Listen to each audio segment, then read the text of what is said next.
Welcome back. We got everybody's favorite section, and that is real or spam. Jay Hask, I believe you did it last time, so I'm going to go ahead and let Just Peace kick it off. Yes, sir. So this is the premiere segment of the show, Real or Spam. My boy Mondo's going to rattle off a couple of topics. We're going to say, hey, we agree with it, as in it's real, 100% true. Or we're going to say it's spam, it's bullshit, it's lame, no, furthest thing from the truth. Let's go ahead and get it started. Kick us off, Mondo. Or all the above. All right, so up first, we're going to go ahead and talk about the Grammys. Real or spam, did Cardi B deserve to win Rap Album of the Year? Kick it. Yeah. I mean, I think Cardi B did deserve it. I mean, she had one of the best years we've ever seen as far as coming from a humble beginning with Bodak Yellow, people snubbing that last Grammys, and now coming all the way for her rap album while she was pregnant, just coming up. Like she really took the game and like kind of the female rap. She kind of revitalized all of it, and I think it's much more than just like the music. Sometimes I think it's about the impact, and that's what the Grammys is about. So I give all the respect to Nip, and I give all the respect to Push and Travis too. But I mean, at this point, man, you hear Cardi's name and she's selling, and when you selling, bro, you selling, and that's how the world works, and that's how music works too. So I can't be mad at her at all. Get that bread, you know what I'm saying? I got that, yo. That was some real nice shit. Hey, turn up. That's a goddamn great answer. Turn up. I don't even know what to say now. First time they've agreed on camera. Nah, but from that perspective, I completely agree with you. Cardi has done so much in the music industry, and even just like speaking up for women. And the music industry is completely dominated by male, especially rap artists. Yeah. And for her to be able to kind of solidify who she is as an artist, and you know that she has way more in the tank. Like Bodak Yellow, people were talking about like, yo, that was crazy, but like Invasion of Privacy, she came out wilding, like, and she's like you said, concerts, tours, any and everything that she's doing, commercials. I just saw a Pepsi commercial that she was in today, like the endorsements and everything like that she's a part of. Like Cardi is way bigger than just a female rap artist. Like she is just a great musician, and like she sells, bro. Music videos, the way that she dresses, her fashion, like she has her hand in everything. And for her to be able to grow in such a short period of time with only 2 years that she's been in the game, bro, and you've already goddamn did one of the things that it takes people 20-25 years to do. Like that's simply amazing. First female winner, and like you said, to do it while you're also pregnant, like. Come on, man. Bro, come on. Come on. Facts. But I will say that I do wish that kind of Nipsey would have got a little bit more. Is there a better rap album than Invasion of Privacy? There's a better rap album. I think there's a better rap album. I can agree with you on that. I definitely do think there's a better rap album, but I think that, like you said, the Grammys is also like taking into consideration everything else. The fans, the popularity. Yep, exactly. And like I said, one of the things that J. Cole said that I thought was like really cool was he was just saying like, and you also touched on it too, like the trophy doesn't mean that your music wasn't good enough. The trophy doesn't mean that, you know, like you didn't have a great year. It's just you just didn't get chosen. That was it. Didn't win this award. Exactly. Yeah. You just didn't win this award. But also at the same time, I think that it's kind of nice that we're having these conversations because that just shows like how much good music has been getting put out, bro. Like, and we've over the past couple years, I think that shit has kind of been watered down. But things like, especially 2018 was a great year for music, bro. So I do want to throw out this bonus question here real quick because I know when this individual releases album, you know, we were cracking a lot of jokes saying nobody listens to like cocaine music anymore. That shit's played out. We want to listen to fun music. So Complex came out and like dubbed Pusha T the greatest rapper alive. I think that was like legit, like real or spam. Spam, bro. That's bullshit. Complex did that just to have people talking about it, bro. Pusha knows he's not the best rapper alive. Like, there's no way in hell that he can honestly think that. Nobody, bro. Like, best rapper alive means that everybody in the game, if they had to vote, they would, without a doubt, put you down. That's like on some Jordan. That's on some Kobe, like Bron shit. Like, even dudes that don't like you, they be like, yo, he's really like that. Pusha's like, I mean, you cool, like, but no, bro, that's dead. I think I agree. I think it's spam. I mean, I think as a battle rapper and somebody that's going to go at you, I think he's got that venom, and it's cool watching him rap because he raps about real shit all the time, like crack, cocaine music. Like that's That's hard. And I love Daytona. That was a good album, but man, it's no way he's going bar for bar with Cole. Man. No. He's not. And I mean, I'm So is Cole the best rapper alive? Is he? In my opinion, I think he is, bro. No cap. No cap, bro. No cap. Okay, let's move on. All right, so staying on the same topic as the Grammy. So Travis Scott released his signature shoes, or I should say Nike released Travis Scott's signature shoes of the Air Jordan 1s with the reverse swoosh. So real or spam, is the shoe game fucked up? And I think it's real. I think the shoe game is fucked up. And I don't think it's the fact that there's no creativity coming out of it. I think it's really just on the fact that, like, the people that love the shoes and really care about the shoes are not getting them, man. And it's really just the point because of like, I don't want to say it's gluttony, but it's like kind of like the capitalist mentality where everybody's just grabbing all these shoes and selling them for a higher price. And it's like, yeah, that's cool. You know what I'm saying? Like, as far as a businessman, but, bro, I'm missing out on some shoes that I would love to have. And it's just because, like, I don't have the pull. I don't have the reach. Yep. So I think it's fucked up in that aspect. Going back to, like, college, North Central, and high school, bro, like, bros could come out dripping. You know what I'm saying? Yeah, you everybody had the kicks, bro. Yeah, you could have whatever shoe you wanted, and that's nice. You know what I'm saying? As far as, like, being a consumer, but I mean, I want to see that shit go back to normal, man. I'm tired of paying $600 for some sneakers. I mean, I would definitely agree that it is fucked up, but it's not going to change. You don't think it's gonna change? No, it's not going to change, bro. Like Sorry, we just talked about. Think about it.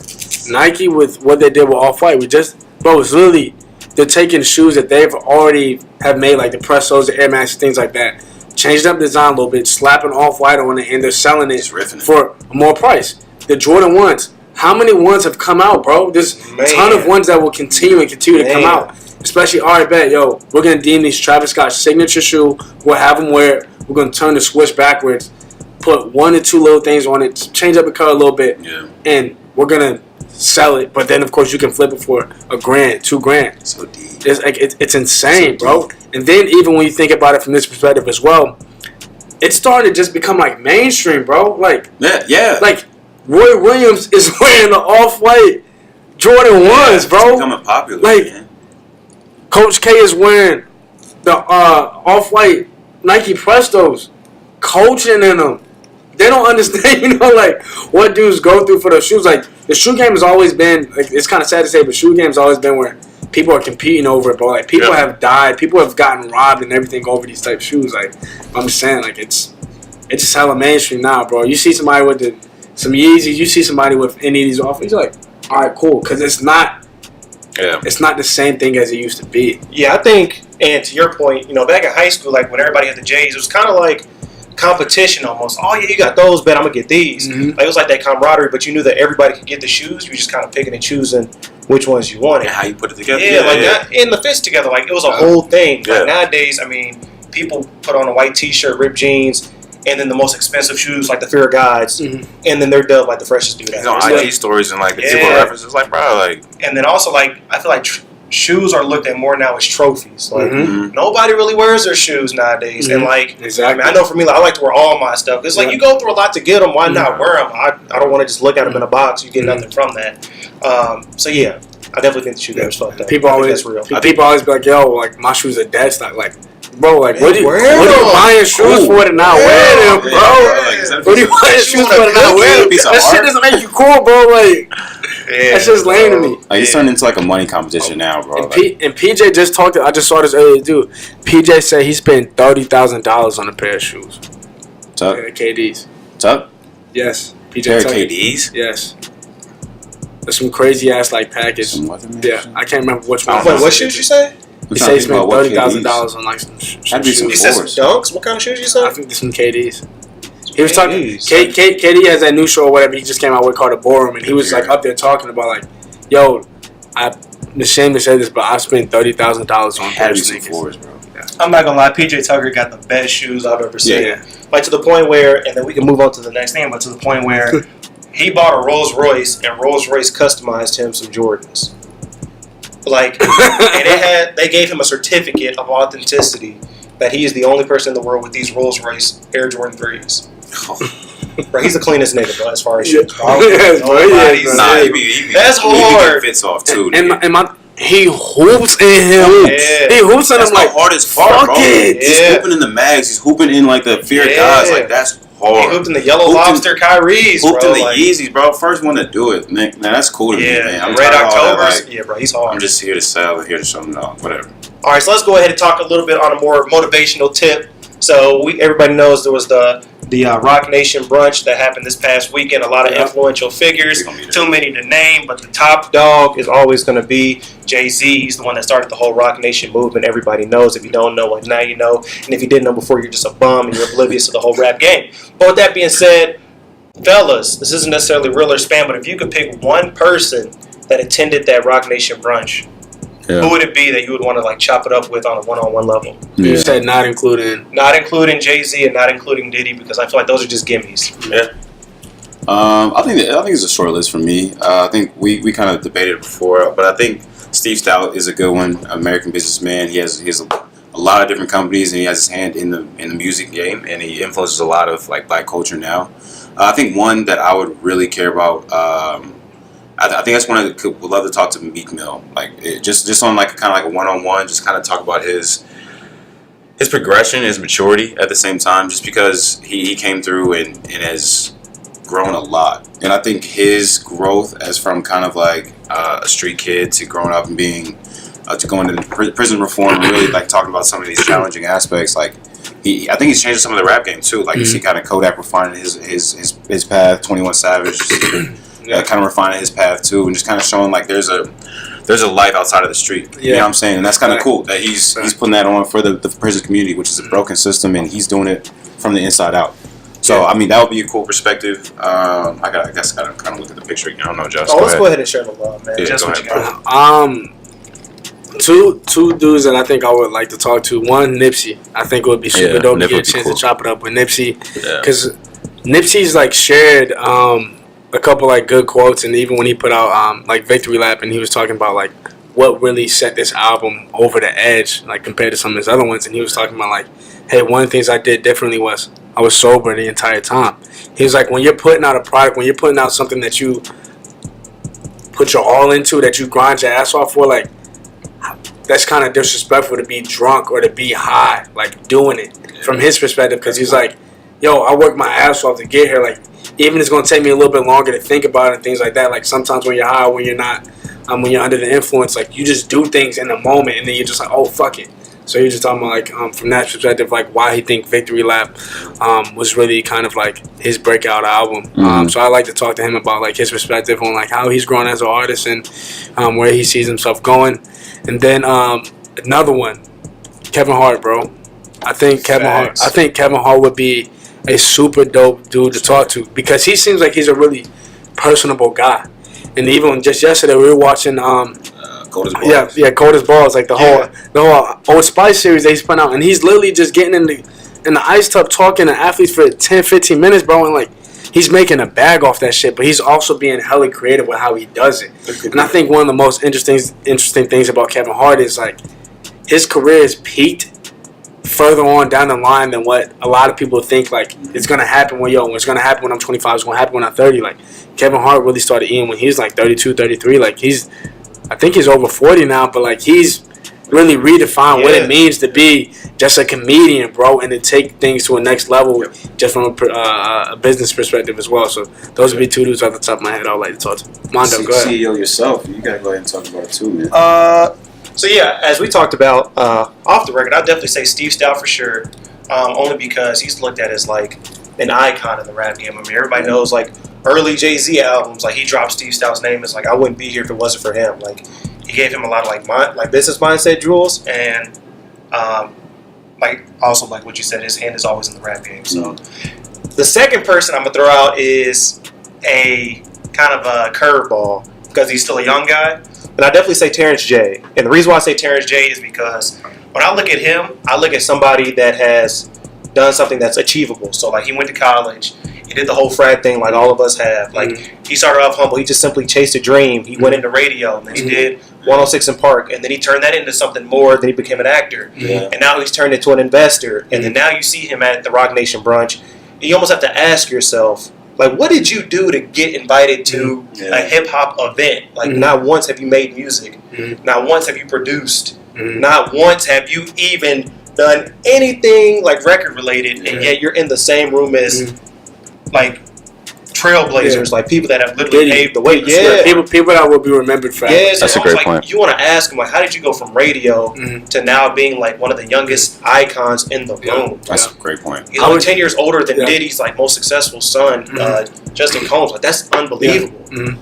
I think one of the like really cool things about Terrence J as well. So I'm not sure if y'all know this or not, but Terrence J actually is from North Carolina.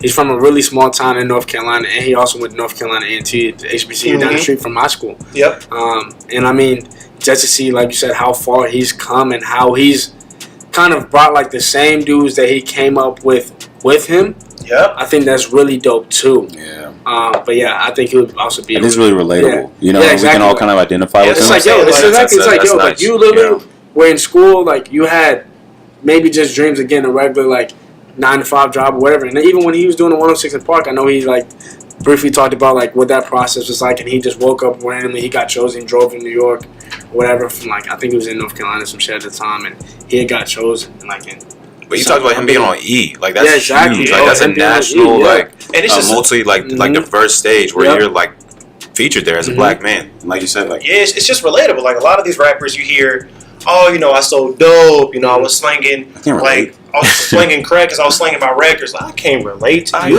I'm slinging these bucks.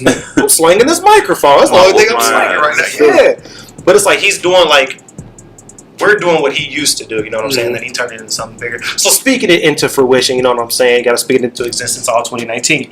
Let's go ahead and switch it up, man, to a guy who I vouched for. You know, I would swear up and down, my man was the hardest rapper out. When his tape came out, I stood he was by ready him, for his man. album too. He was the first person to say that. Be hard. You were. Real or spam? Wait. Don't say his rap name. Say his real name. Real or spam is Mr. Abraham Joseph, a.k.a. 21 Savage, a joke. A lot. A lot. That's hard, bro. I mean, in my personal opinion, I wouldn't say that he's a joke. I would say it's kind of two sides to the story. Yeah. Because I think that 21, he has never claimed to be like, well, it's like he kind of portrayed himself as being, yo, I come from the hood. Like, we talked about like the tattoos and shit like that on your face, like. But you were born in the UK, and it's kind of like, were you really brought up that way? Right. Like, who's to say that we don't know? Like, maybe even just because he was from the UK doesn't mean that he came from money. Even when he moved to Atlanta, like, that doesn't mean that he wasn't involved in some of the stuff, you know, that he raps about and things like that.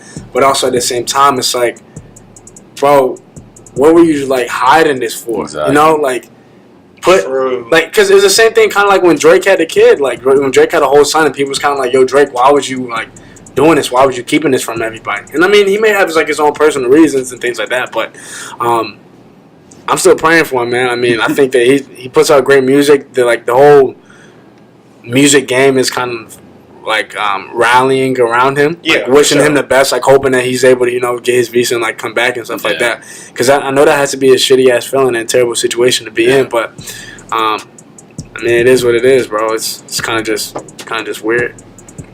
Yeah, and I agree. I don't think he's a joke. I think this is really irresponsible on his part. I mean, I think there is some, like you said, some two-sidedness to it, because you see like Jay-Z and these other guys brawling behind him, battling Ice and going back and forth about it. But it's like, bro, like if you're on this stage, man, and you know like your visa's not good, like, bro, why don't you just get that handled? Like, why do you even let your career like and what you have like come to risk? Like, why do you let your reputation come to risk like that when it's something that's so correctable, so fixable, you know what I'm saying? So I think it does like give us an air of like distrust, and you're just like what's really going on behind the scenes, you know what I'm saying? Like, we're calling him, say it again one more time, Mr. Abraham Joseph. I'm never calling, I don't never want to call another black man, like, you know what I'm saying? I don't never want to call you that, you know what I'm saying? But it's 21 is still hard.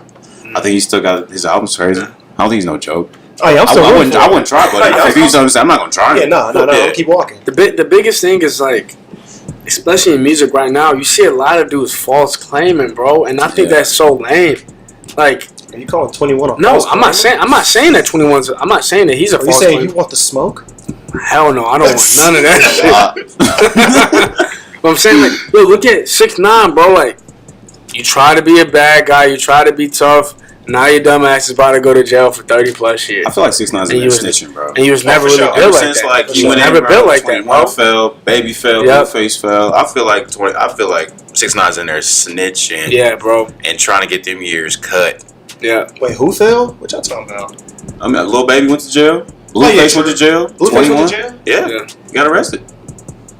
Keep him there. Mhm. I'm not a What? Blueface fan. You like No, I'm not Blueface? gonna say keep him there. I'm sorry, that was Yeah. weird. Baby. Oh my god, I'm not a fan. I'm sorry. Now, Lil Baby, man, that's my cousin. Man. He's hard. But Blue though. Baby, You big blue. Baby's real as hell. He's about all that shit. yeah, for sure. He about all that. Shit. He's For about sure. all that For shit. sure. 21 still my nigga though, man. How do you feel though, bro? How do you feel? That's me. You gonna go to UK? For sure. You gotta take a Y'all trip. get a passport? Yeah. Give me that stamp already. Hey, yo, if 21's like, yo, Mondo, fly out to London, fuck with me, like, you do that shit?